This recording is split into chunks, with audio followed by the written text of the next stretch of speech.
On ne nous entend pas et maintenant on nous entend. C'est la magie du C'est microphone. magique. Bienvenue, c'est presque fini la scène liquide, mais qu'est-ce qu'on finit bien. On est avec Edwin Yansané, Edouard Chocolatier. Je vous demande de l'applaudir s'il vous plaît. Bonjour.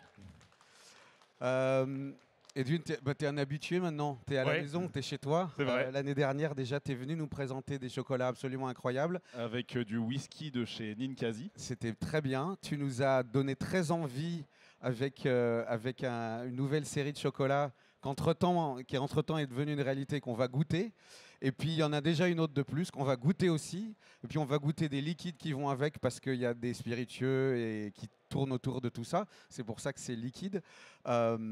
C'est un grand cadeau. Alors merci beaucoup. Avant qu'on démarre toutes ces choses, on se connaît, mais on se connaît jamais assez. Edouard Chocolatier, c'est un projet qui a commencé quand?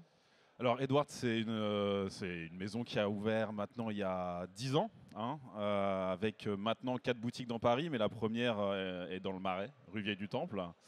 Et l'idée générale d'Edward, c'était avoir des grands crus de cacao associés avec X. Donc, ça peut être des épices, ça peut être des spiritueux, ça peut être n'importe quoi, mais tant que ça a du goût et que c'est de bonne qualité.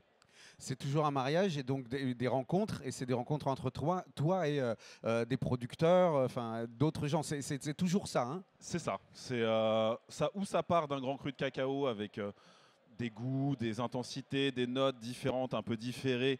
Ça démarre au début très fort, ça finit autrement.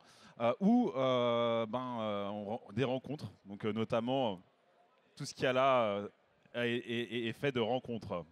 L'année dernière, tu nous avais parlé donc de cette série du fût à la tablette, qui était un projet qui était en train de se dessiner, qui nous avait fait très envie. Maintenant, ça y est, c'est arrivé, du fût à la tablette. Tu peux nous redire quelle était l'idée? C'est un défi, c'est ce que tu as choisi de faire. En fait, du fût à la tablette, c'est un projet qui a démarré il y a en réalité 5 ans avec un ami donc qui s'appelle Marc Chinchol, qui a fondé l'Instant Cacao. Et en réalité, c'était de reprendre un peu l'idée de l'enfleurage, donc marquage du gras, donc en l'occurrence le gras de la fève de cacao, par autre chose. Donc, en l'occurrence, on a contacté plusieurs maisons de spiritueux, notamment l'Armagnac Laballe qui est avec nous aujourd'hui. Et donc, on a laissé reposer 6 à 8 mois, 9 mois, des fèves de cacao de divers pays dans des fûts vides. Donc en gros, le bois du fût ayant une mémoire, eh bien, il va apporter des notes différentes à la fève de cacao.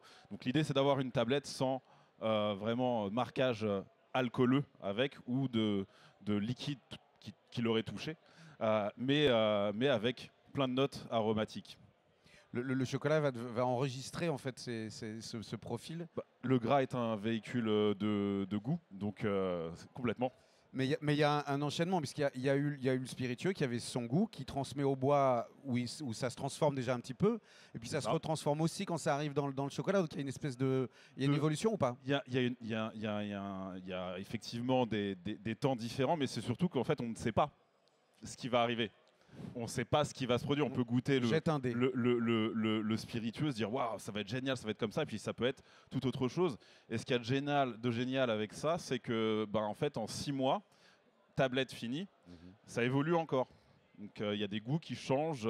Là aujourd'hui, vous allez goûter l'Armagnac et vous allez goûter le Calvados. L'Armagnac, il y a 6 mois, il a des notes de thé noir, de Darjeeling, d'ice tea pêche sans sucre. Alors que là, ce sera plus bois, un peu plus pruneau, fruits noirs confits. Enfin, vous verrez bien.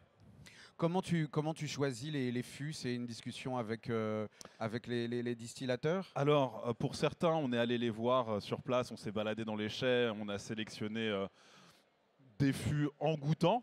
Et puis, chez d'autres, comme notamment la balle, on les a laissés complètement faire. Il y avait aussi cette volonté de laisser le producteur choisir son bois. ce qui allait être de plus beau. Notamment, on travaillait avec la maison Gros Perrin, qui n'est pas là aujourd'hui. Et lui, donc Guilhem Gros Perrin, a choisi un borderie de 2 années, donc 85 et 75. Donc c'est un petit peu vieux, c'est un petit peu rare, c'est très joli et c'est très gentil de sa part d'avoir choisi cette barrique. Parce que bon, il faut l'immobiliser, la barrique, pendant ce temps-là. Et juste pour avoir visuellement, on est sur une barrique qui est remplie de cacao, de fèves. Tout à fait. Et qu'on referme. On ouvre la petite bombe comme ça, là. Et puis, on remplit. On remplit, ok. Et puis ensuite, on vide. Et d'ailleurs, je salue Pierre Benoît qui est avec nous aujourd'hui, qui est le directeur de la maison, avec qui je pars en pérégrination souvent pour aller vider les fûts. C'est pas une mince affaire. Oui, parce qu'on est sur quand même quelques litres normalement de liquide là-dedans. Ça fait combien de kilos de fèves tu mets dans un fût? Entre 100 et 150. Oui, voilà, on est quand même sur. Voilà. Il y a un petit travail de manutention. Alors il y a des endroits, parce qu'il ne faut pas oublier qu'il y a quand même certaines appellations. Hein. Donc il y a des endroits où les fûts ne peuvent pas être réutilisés. Notamment chez la Balbe, en Armagnac, ou pour le cognac. Là-bas, ils sont allés même au-delà de ça, ils ont découpé le fût. Ils ont découpé le fût pour vider les fèves. Voilà, donc c'est un échange, c'est un partage, et puis c'est beau surtout. Bon, ils ne sont pas faits pour être réutilisés dans ces appellations-là, mais parfois ils sont utilisés sur d'autres spiritueux. Est-ce que pour un brandy. Est-ce qu'il y a aussi, est-ce que derrière ça amène encore une autre étape où les fèves ont aussi changé la qualité du bois sur d'autres. Voilà, est-ce qu'on va faire un bourbon avec des goûts de cacao derrière? Effectivement, ça donne des notes au liquide qu'on remet à l'intérieur assez exceptionnelles. Nos amis de chez Coquerel, eux, l'ont fait et c'est assez dingue. Allez, du coup, il y a une espèce de cycle presque infini d'évolution. Ça démontre bien que le cacao, la puissance organoleptique du cacao, c'est quelque chose d'absolument exceptionnel. Hein. C'est un produit qui a des qualités gustatives complètement et uniques, et puis c'est un apport aussi nutritionnel intéressant. Est-ce que tu veux qu'on le goûte déjà? Allez, on y va. C'est deux, donc il y a deux du fût à la tablette. Ce que je vais faire, c'est que je vais te donner un bout de ceci et je vais remettre. Je te laisse prendre un bout pour moi. Je te laisse prendre un bout. Tu en auras peut-être plus. Je suis un peu gourmand. Et je vais laisser Alex, c'est ça, faire le tour. Donc là, c'est fèves de cacao de Tanzanie, laissées en repos, donc 9 mois, en ex-fût de chêne noir gascon. Si je me rappelle bien, c'est un Baco 2018. Et ce qu'il y a de bien, c'est que juste après, vous allez pouvoir goûter Résistance. Et si je dis pas, je parle sous ton approbation, je crois que c'est un Baco. Mais attends, mais oui. Oui, c'est un 100% Baco. 100% Baco. Et on va goûter on va goûter le liquide du solide qui a été dans le lit du. Je ne sais pas si j'ai bien fait quand je l'ai mangé. Au lieu de croquer, on fait un peu fondre. C'est comment? Pour le manger, vous le laissez un tout petit peu fondre. Et ensuite, vous pouvez croquer un petit peu à la fin. Puis vous allez sentir plein de notes sympas. Il y a un petit peu de bois, il y a un petit peu de fruits. On est entre le fruit rouge et le fruit noir confit. C'est pas trop violent. C'est très joli, c'est très élégant.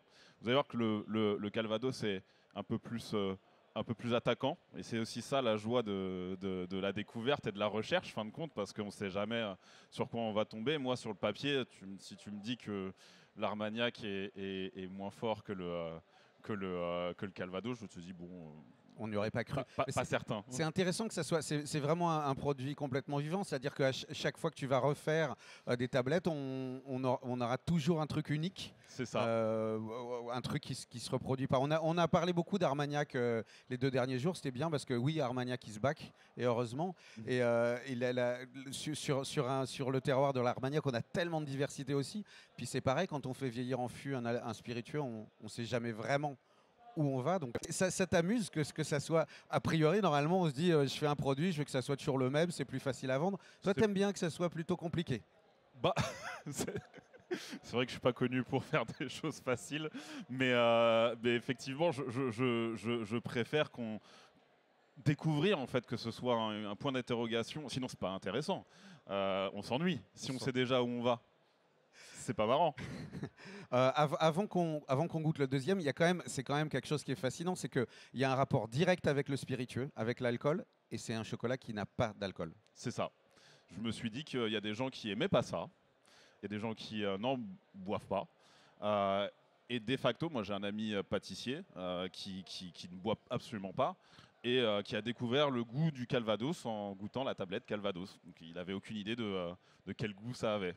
Bon, ça fait lien avec le tout premier talk qu'on a eu ici il y a 2 jours avec le sobrelier qui nous disait ça, qu'on est de plus en plus, il y a de plus en plus de gens qui ont envie d'avoir les arômes, les goûts, mais pas de boire.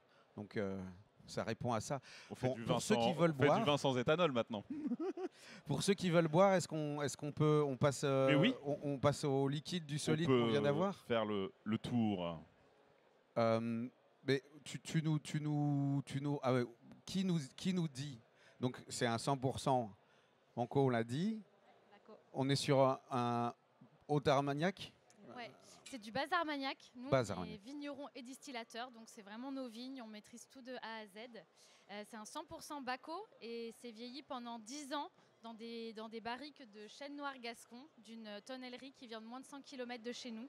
Qu'on essaye aussi, voilà, on a un vieil alambic au bois qui brûle 3 semaines par an en novembre avec les vieux piquets de vigne qui nous restent de l'année du travail à la vigne. Donc c'est vraiment passionnant et justement autour de l'Armagnac, on a plein de choses à imaginer. Quand Edwin il vient et qu'il vous dit on va mettre du cacao dans les barriques, la première réaction c'est quoi? Cyril Laudet, qui est la 8e génération sur le domaine, il est un peu foufou, il serait d'accord pour tout, je pense. Donc, ouais, je pense qu'il devait être très, très enthousiaste. J'ai rencontré Cyril il y a quelques années maintenant, Cyril et Julie Laudet. Et en fait, on est tombé un peu amoureux. et on s'est dit qu'un jour, on travaillerait ensemble. Et donc, lorsque j'ai imaginé ce que vous allez goûter ensuite, donc le coffret spiritueux Résistance, eh bien, je me suis dit, évidemment, je vais le rappeler pour l'Armagnac, d'autant plus que on avait ce projet aussi de fèves en fût. Ok. On va parler de la nouvelle collection on dit collection, les lignes, enfin comment, qu'est-ce que les pralines qui sont après.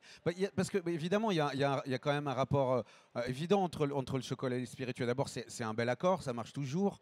Le chocolat, c'est difficile. Il n'y a pas beaucoup de boissons qui tiennent le coup contre le chocolat. On le voit sur les desserts au chocolat, c'est toujours dur. Bon, les beaux spiritueux, c'est un accord évident. Est-ce qu'il y en a d'autres? Qu'est-ce que tu Alors, pour le chocolat, en ganache ou en tablette? Pour le chocolat en tablette. Ah, donc déjà, il y a une double réponse. Les deux. Ah bah oui. Les deux. La collection du fût à la tablette, donc on a fait Armagnac, on a fait Cognac, on a fait Calvados, on a fait deux whiskies différents avec la même fève, donc un whisky breton chez donc Naguelan à Languénan, et donc on a utilisé un fût de feuillette, donc utilisé pour le vin d'habitude, donc très resserré, très petit, très concentré au niveau de l'aromatique et porté sur le fruit, et on a utilisé un ex-fût de Kaolila qu'il avait sur place pour apporter une note tourbée, et on est sur 2 expressions différentes, mais dans la partie la plus fine. Un peu comme quand nos amis barman font des fat wash. Donc marquage du spiritueux grâce au gras véhiculé, et on a les notes finalement les plus fines au niveau du spiritueux en forme d'infusion. Donc sur des tablettes comme ça, un alcool, on est bien. Sur les ganaches? Et dans les ganaches, ta question c'était? Non, c'était une question générale. Ah oui. Sur les ganaches, sur les boissons qu'on peut, je sais pas, est-ce qu'il y a des accords qui peuvent être surprenants en dehors des spiritueux dont ça on parlait fonctionne là. avec à peu près tout. Whisky, rhum, vin, cognac, champagne. J'ai fait un accord il n'y a pas très longtemps avec monsieur Forbrac. C'était super intéressant sur quatre vins différents et notamment un de mes vins préférés, à savoir le Pinot de Nice, et avec du poivre. Et ça fonctionne très bien. Donc même sur un, allez, parce que le Pinot de Nice, on n'est pas forcément sur des vins tout de suite très charpentés. C'est ce qu'on se dit. On va boire un vin muté avec du chocolat. Du fruit, du poivre. Un vin un peu frais, un rouge, un truc un peu de. Mais même une mondeuse de Savoie, ça fonctionne. Même une mondeuse de Savoie. Ça fonctionne très bien. Okay. Il faut juste trouver le bon terroir cacao. On en a déjà parlé. Un Venezuela, c'est pas un Guatemala. Et un Guatemala, c'est pas un Sao Tomé. Donc finalement, on va avoir des intensités vraiment différentes. Si je mets, je sais pas, je dis au pif, un Papouasie-Nouvelle-Guinée fumé avec un petit vin tout mignon, bah forcément ça fonctionne pas. Donc il faut trouver, quand on fait comme tout accord en fait, il faut trouver le terroir qui fonctionne bien avec le spiritueux ou le vin ou le liquide finalement qui va bien avec. Voilà, le premier c'était Tanzanie. Là c'était Tanzanie avec l'Armagnac. Le deuxième, c'est fève de cacao du Mexique. Laissé en repos dans un fût de chêne français, donc Cécile, gros fût, je t'en prie. Cette fois-ci, je prends pas toute l'assiette. Allez. Hop. Et donc laisser en repos et je dis bien laisser en repos et non pas vieillir, parce qu'il n'y a pas de notion de vieillissement au niveau de la fève, hein. Elle n'a pas pris de l'âge, elle a juste dormi dans un fût. Et donc sur le domaine Coquerel, avec un Calvados qui est plutôt jeune, parce que je voulais avoir les notes de pommes un peu confites, de cidre, une petite tatin, mais qu'on n'a pas complètement cuite complètement. Un petit côté Granny Smith aussi. Donc très différent. Il y a de la pomme. Voilà, il y a de la pomme. C'est vrai, c'est fou. Elle est là. Elle n'est pas, mais elle est là. Et ça, un an après, on est sur un côté fermentaire, une Granny Smith bien acide, avec un côté acide citrique, malique, très droit, très droit, et c'est très puissant. Et c'est ça aussi la joie du travail et de l'attente, c'est que on attend 6 mois et ça a évolué quasiment toutes les 2 semaines, ça évolue. C'est magnifique, hein, ça. Mais le choix de la fève, c'est un petit peu aussi... Alors, c'est intéressant. Le choix de la fève, on a pris des fèves plus ou moins intéressantes pour nous. C'est-à-dire que plus ou moins pourquoi il y a des fèves de cacao, on sait qu'on n'a pas vraiment envie de les travailler. Parce qu'elles contiennent beaucoup de gras, je pense notamment au Congo. Pourtant, Congo, c'est ce qu'on a utilisé pour le whisky. Pourquoi ? Parce que beaucoup de gras embarque plus de notes finalement. Donc c'était intéressant pour ce projet-là d'avoir des fèves qui sont un peu plus grasses que la normale. Là, la mexicaine a été un peu plus grasse que la Tanzanie. Et je crois que ça se sent d'ailleurs. Du coup, elle absorbe plus. Elle prend plus de notes. En fait, c'est aussi un jeu avec le rapport de force de ce qu'il y avait dans le fût avant. Il faut qu'il y ait un équilibre. Il y a une sorte de lutte qui se met en œuvre et puis il y a... Et puis ensuite il y a une osmose. Ouais, une osmose. C'est vraiment... et puis il est long, hein, celui-là. Il est là et puis il dit des choses après encore. Il y en a d'autres. T'es forcément content du résultat. Est-ce qu'il y a eu des ratés? Est-ce qu'il y en a où tu as dit non, celui-là il y a eu un raté, mais c'est pas parce qu'on avait mal fait les choses, c'est parce que sur le chai, deux types de fèves ont été mélangés dans un seul fût. Et là, ça marche plus du coup. On voulait faire un essai sur Papouasie, donc avoir un côté terreux et fumé et avoir un côté Calvados pomme derrière. Et on avait utilisé aussi le Tanzanie pour voir ce que ça allait donner. Et puis finalement, on a fait un blend. C'est moyennement intéressant. C'est pas mauvais, mais c'est moyennement intéressant. On le sortira un jour, en blend. Peut-être quand ça va réévoluer ou bien quand ça... On va voir. Moi, comme marque, on est très porté sur la mono-origine. Et ça nous embête un peu. Mais bon, on le fera. Ça sera un faux blend. C'est ça, un faux blend. Un collage. C'est ça. On l'a vu, t'aimes bien faire simple et toujours la même chose. Non, pas du tout. Tu t'arrêtes jamais. Et puis des nouvelles idées tout le temps. Et il y a cette nouvelle collection, c'est ça aussi. Tu voulais, allez, un coup il n'y a pas d'alcool, un coup on va en mettre. Il fallait repartir dans l'autre sens. Bah, en fait, là le coffret donc qui s'appelle Résistance fait suite à un autre coffret qui s'appelait Terre de Fût et à un autre coffret qui s'appelait Aqua Vitae. Donc c'est tourné autour des spiritueux. Là, c'est l'alliance entre des grands crus cacao et des spiritueux. Encore une fois, sans avoir forcément la partie alcooleuse, mais il y a mariage entre les deux. Donc il y a peut-être 2 ans, je me suis dit ce serait bien si un jour on faisait un coffret full français, spiritueux français. Et du coup, pendant 1 an, on a travaillé pour avoir ce petit échantillonnage que vous avez là. Donc au total, il y en a 6. Et on a retravaillé avec les maisons avec lesquelles on avait travaillé pour les fûts. Donc on a la maison Coquerel donc pour le Calvados, on a la maison Laballe, le domaine pour l'Armagnac, on a le cognac Gros Perrin, et puis on a également le whisky donc breton et également une Vodka pour ceux qui connaissent. Vodka, qui n'est pas vraiment une vodka, mais qui est une vodka, mais qui n'est pas une vodka, du domaine des Hauts-de-Glace. Ah, qu'on a goûté l'année dernière, c'est celle-là. Mais c'est pas Vulson, je sais pas si. Non. C'est Vodka. Ouais. Donc vodka de seigle, hyper aromatique. Ouais. C'est incroyable. Et c'est exceptionnel. Mais la méthode de travail fait qu'on ne peut pas l'appeler vodka. Donc notamment la méthode de distillation, entre autres. Voilà, on a le rhum, donc avec la maison HSE. Et je crois que j'ai fait le tour. Donc oui, on en a 6. On en a 6. Et donc aujourd'hui, vous allez goûter le rhum, le seigle, le calvados et l'Armagnac. Ils ont des codes couleurs. Ils ont des codes couleurs. Je vous dirai qui est qui le moment venu. Alex pour toi va faire passer. Et moi, j'ai droit aussi à... Toi, tu as la magie du direct. Hop. Super, merci. Tu nous dis ce que c'est avant ou on devine? Non, je vais vous dire ce que c'est.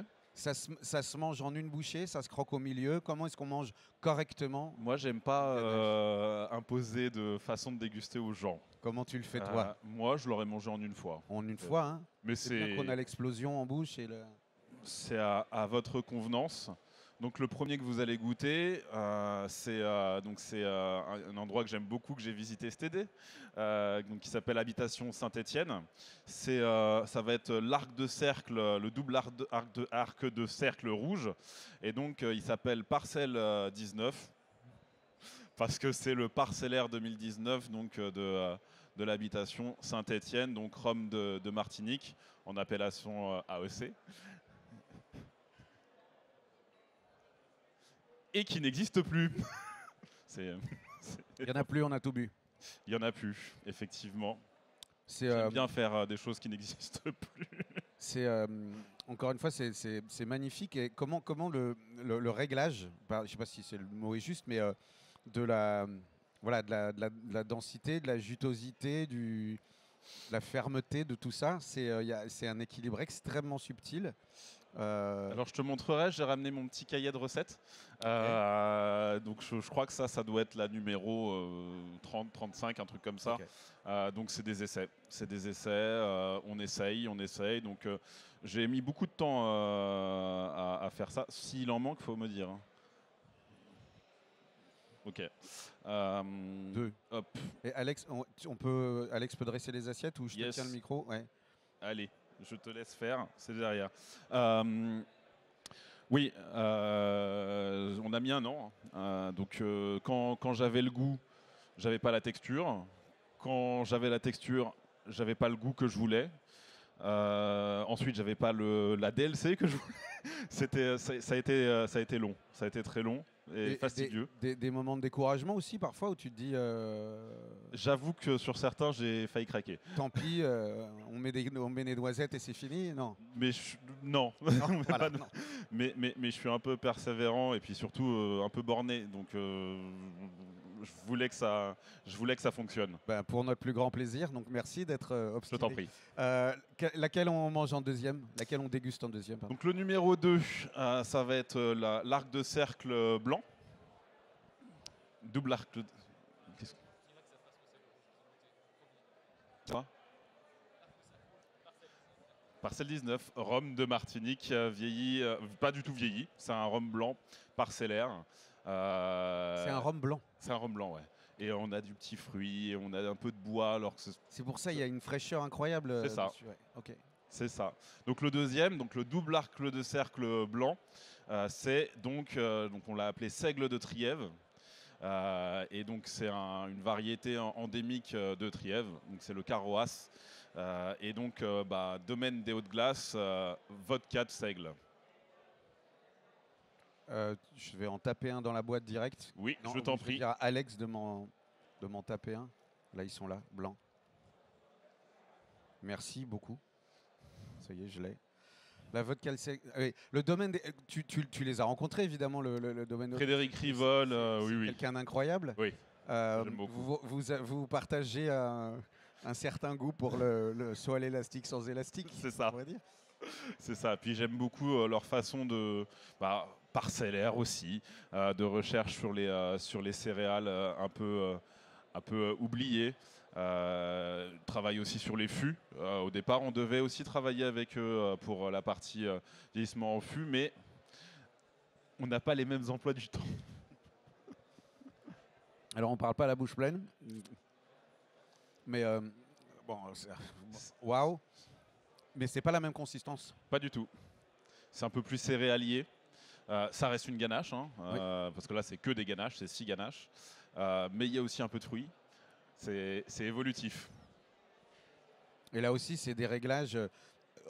Quand tu les as faites, tu as commencé avec une des ganaches et puis tu t'es dit, il faut que j'ai cet équilibre-là entre les 6. Pas du tout. Pas du tout. Pas du tout. En fait, c'est chaque ganache a en fait une identité. Chaque spiritueux aussi a une identité.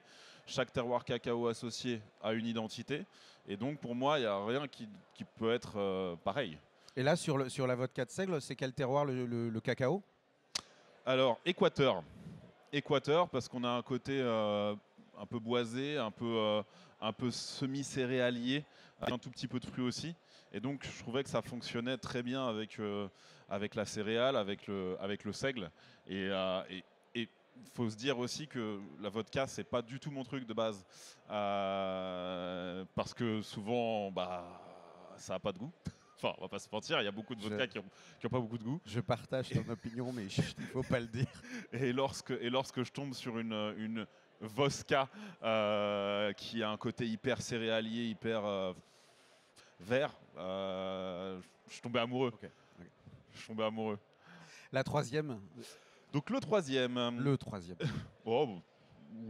Allez, la troisième ganache. C'est la pomme d'Arquette. Pomme d'Arquette, pourquoi? Tu vas nous le dire, c'est un calvados. La pomme d'Arquette, donc effectivement le troisième c'est le calvados, donc du domaine Coquerel. C'est juste un tout juste vieux. Je voulais pas de marquage au niveau bois ou autre. Je voulais vraiment le côté un peu, encore une fois, pomme. Donc c'est un calvados jeune, vieux mais jeune. Au minimum de ce qui... 3 ans. Ouais, c'est ça. En dessous, de toute façon, on peut pas... Voilà. C'est lequel juste C'est le tout bleu. Enfin, tout bleu. La grosse vague bleue. La grosse vague bleue. Et donc, je t'en prie. Et donc la pomme d'Arquette. Arquette, pourquoi? Parce que y a une rivière, pas très loin. Hein. On est vraiment à la frontière avec la Bretagne. Hein. Et d'ailleurs, à 2 heures de là, on trouve notre ami Lénaïque Lemaître avec Naguelan, qui est déjà venu d'ailleurs sur cette scène. Et voilà, donc on a le domaine Coquerel, à côté de la rivière de l'Arquette. Donc on a des pommiers, des poiriers, pas loin, on le sait parce que les poiriers protègent les pommiers. Et qu'on peut avoir une proportion de poire dans le Calvados. Et il y en a là, de la poire dans ce Calvados-là? Dans celui-là, oui. Quelle origine sur le cacao? J'ai oublié. Qu'est-ce qu'on a fait? Ah oui. Oui. Ah. Sao Tomé et Pérou. Donc Sao Tomé, on est à la fois sur du petit fruit et normalement des petites notes d'olive verte. Sauf que là, c'était pas ce que je cherchais là, c'était la partie fruit. Et Pérou, on a un côté un peu entre la pomme et l'abricot confit, fruit confit. Et donc, ça supporte la partie pomme, confite, tatin. On termine avec On va terminer avec, on a gardé le meilleur pour la fin. avec l'Armagnac. Okay. Donc l'Armagnac, pour celui-là, j'ai choisi un 12 ans, donc de chez Laballe, hein, le 12 Rich, que j'ai associé avec un grand cru de République dominicaine. En fait, là, vous ne l'avez pas goûté aujourd'hui, mais en opposition, il y a le cognac. J'ai trouvé ça très, très drôle d'avoir cette opposition-là, parce qu'on n'est pas très loin, hein, on est à 1 heure de Saintes, là, on a récupéré le cognac Gros Perrin. Et donc, on est sur des frères, mais sans être des jumeaux. C'est pas loin, mais c'est pas toujours les mêmes variétés de raisins, c'est pas les mêmes façons de récolter la vigne aussi. Et donc République dominicaine, j'ai mis République dominicaine dans les deux, mais pas le même, deux régions différentes de République dominicaine. Donc un République dominicaine qui a des notes plus fruits rouges, un peu tabac, et ça fonctionne en fin de compte avec cet Armagnac, donc qui a quelle couleur cet Armagnac? Le Laudet Patrimony, qui est bleu, l'arc de cercle bleu. Les arcs de cercle bleu. Laudet Patrimony, donc le patrimoine Laudet. Il est là dans la boîte, ouais. C'est sorti quand? C'est pas sorti. C'est pas sorti. C'est une avant-première. Ça sort début octobre. Ok. Ça sortira début octobre, si tout va bien. Et donc ça s'appellera Résistance. Résistance aussi, pourquoi? Pas que parce que celui-ci s'appelle Résistance, surtout parce que je remarquais qu'en France, on ne consomme pas beaucoup finalement nos spiritueux. On consomme souvent le whisky des autres. Et finalement, on a une proportion d'Armagnac, de cognac qui part à l'autre bout du monde. Et je trouvais ça, Calvados pareil, depuis la Seconde Guerre mondiale, ça reste des spiritueux qu'on a un peu oubliés. Et j'avais envie un peu de les remettre au goût du jour. Bah voilà, Armagnac is back, c'était le début et ça sera la conclusion de cette rencontre avec toi, Edwin. Merci infiniment, comme à chaque fois, c'est un plaisir. on est gâtés. Un immense merci. On vient dans une des 4 boutiques? 4 boutiques, tout à fait. Bon, le Marais, Revier du Temple, la Concorde, donc en face de la Vasque Olympique, le 17e avec Terne et Batignolles. Eh ben, on se retrouve là-bas dans une des 4 boutiques. On se retrouve l'année prochaine parce que maintenant, sans toi, nous ne sommes plus rien. Avec grand Edwin plaisir. Janssen et Edouard Chocolatier. Je vous demande de l'applaudir encore une fois, s'il vous plaît, messieurs, Merci. dames.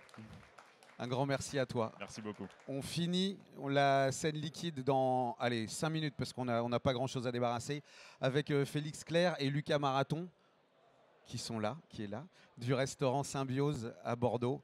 Ça sera le final idéal, le feu d'artifice. À tout de suite.